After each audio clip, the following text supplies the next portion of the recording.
Понеделник 20 јануари, кратки вести во 12 часот. Започна вештачкиот мрест на Охридската пастрмка. Викендов беа изловени 63 полово зрели единки, од кои се измолзени, оплодени и инкубирани 70.000 полово зрели зрна икри. Заловените единки се вратени во Охридското езеро. Активностите се реализираа во соработка со Хидробиолошкиот завод од Охрид, со финансиска поддршка на Министерството за земјоделство, информираат од Државниот инспекторат за земјоделство.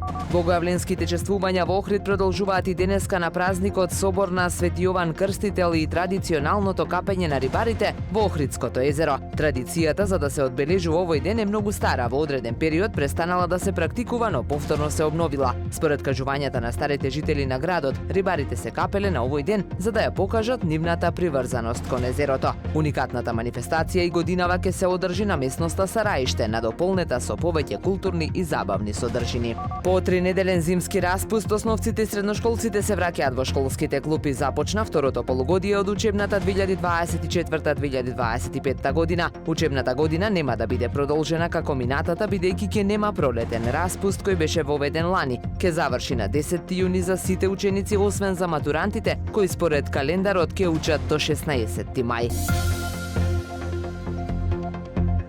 Времето денес променливо облачно со сончеви периоди, дува слаб ветер од променлив правец. Максималната температура во Охрид до 8 степени. Повеќе информации на ohridpress.com.mk. Уредник и водител на вестите Даниела Спасик. Технички реализатор Реджеп Селман.